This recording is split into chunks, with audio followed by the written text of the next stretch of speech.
Hey right bags, it's Jade today. Yes, the update, hopefully with the hotfix you need to play Grounded 2 is finally incoming across Xbox and Steam. The patch is relatively small, so I'm going to go over it and we may even just run around to make sure things are working. Also, I did manage to get hold of the full little mini tease that Obsidian accidentally put out on their socials yesterday and quickly removed, showing off some of the new stuff.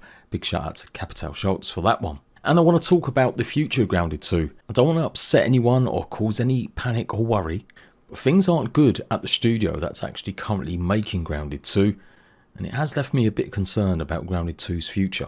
So let's dive all into this, and yes, I'm just about maybe getting my voice back. You can still feel it a bit rough. I have been under the weather, but hopefully I'll be right as rain and making some new videos soon. So here's the patch notes. Like I said, relatively short. Fix the crash when peeping on Xbox. However, they've attempted to multiple fix keep the peeper tracking at 4, but it does look like they weren't successful. So temporarily they fixed the crash and moved this to number 1 while investigate a better way to fix this issue. So if you're going to peep anything and then you're going to track them resources, the tracking seems to be okay at the moment at the very least. I can place waypoints down. But yeah, just make sure you don't overfill it. If you don't know how to do that, of course, it's on your map section. Press the resource finder on the map and then go ahead and only choose maybe one item to go and find, and obviously it pings where some will be, but don't overdo it and keep adding even more. In fact, it does look like they've limited it completely to just one item at a time. So there you go, you don't have to worry about accidentally scanning too much. It's not a bug, it's been put in on purpose by the devs to stop the game crashing. Fix the crash when droplets would collide. As I told you guys yesterday in last night's hotfix video, that it does seem that droplets were colliding with each other and that's what was causing problems. And if you had big bases, that might have been the issue that was affecting players. Players often experience this when coming near their base. They've also fixed the crash when sleeping.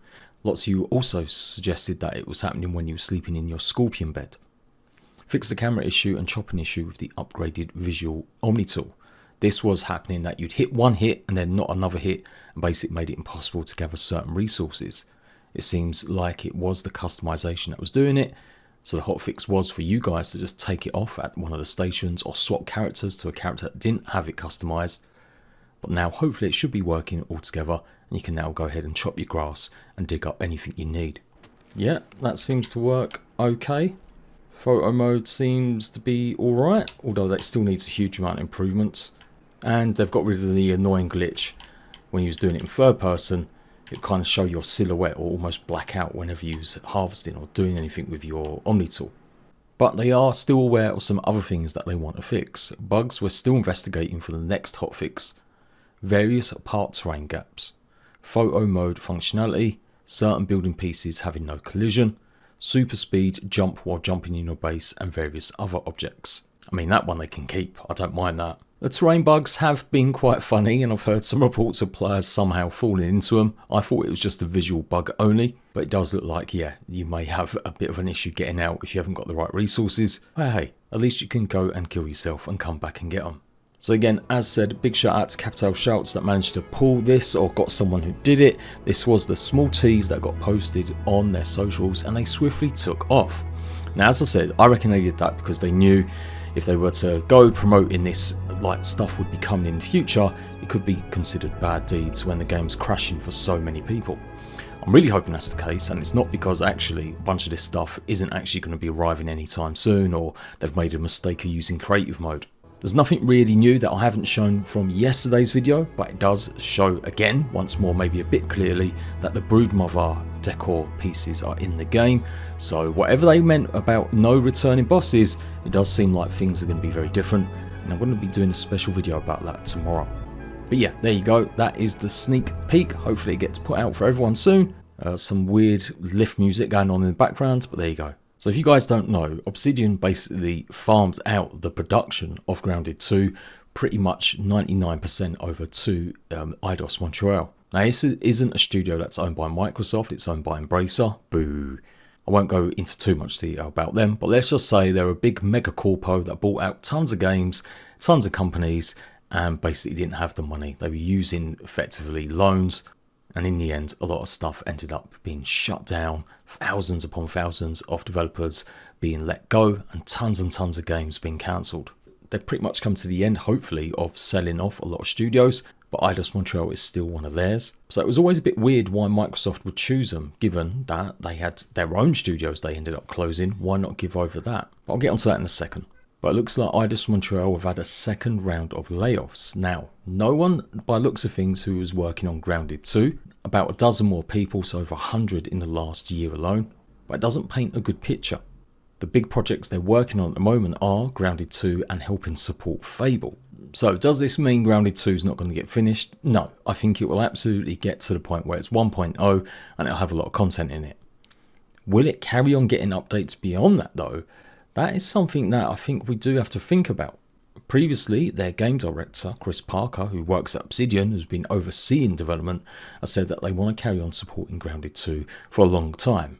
So I took that to mean longer than they did with the original, and with the new engine, there is hope that they could launch maybe DLCs if the game's been good and it's received well, or just free updates alongside maybe some skins and stuff, or just free event stuff, maybe just expanding the world, hopefully. But if the main developer behind the game is actually shut up shop, that would mean Grounded would then be turned over to another support studio, and I just have no confidence in that being a good idea. So to me, when it hits 1.0, that really could be it for Grounded 2. A lot of the stuff we saw with Grounded 1 post 1.0 release, including stuff like obviously Playgrounds mode and the 1.4 Remix Reloaded mode, effectively giving New Game Plus, they really probably should have been included in the 1.0, but they just didn't have time, and hence why they came out a good while after. So if Grounded 2 doesn't receive some of them things by the time it hits 1.0, there might be a chance we might not see the rest of it. Like I said, I don't want to be too much doom and gloom. It's going to be probably 2 years, believe it or not, between now and the 1.0 of Grounded 2.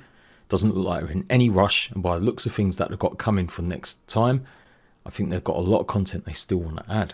Given they've already kind of semi-delayed this winter update, I do believe it was meant to come out before Christmas. I could well imagine that, yeah, Grounded won't be finished until at least 2027.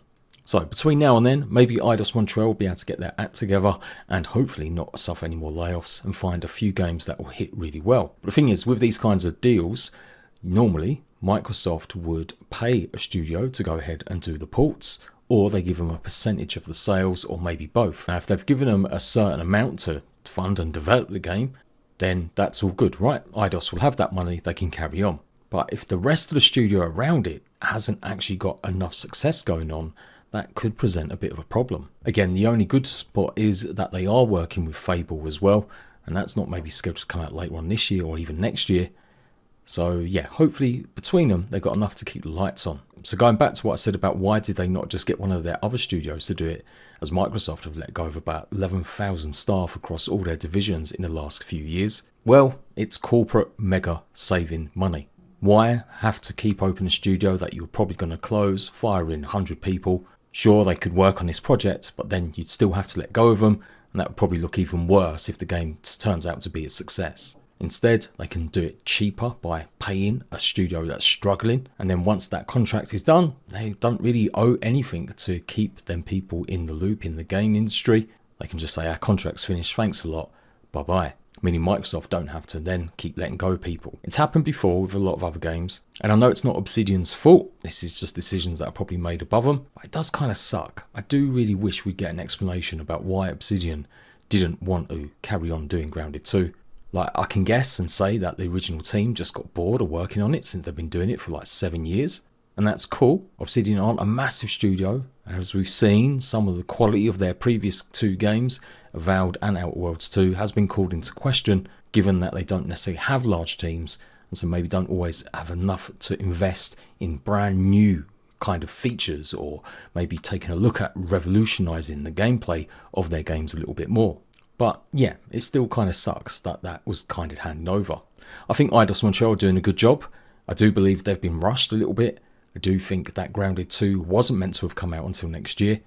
But somewhere, Obsidian had to make a decision because maybe Microsoft are breathing down their necks about hopefully turning a profit, and this is why they reached out to Eidos. Anyway, that's all really boring, and most of you have probably switched off by now, but I find this stuff kind of interesting, and I just really hope that Eidos can stay alive as a studio and basically selfishly keep making content for Grounded 2 in the long run. But there we go. Hotfix is out, teaser's done. talk to you a little bit about the future. I'll see you ratbags for more grounded news videos soon. Bye bye.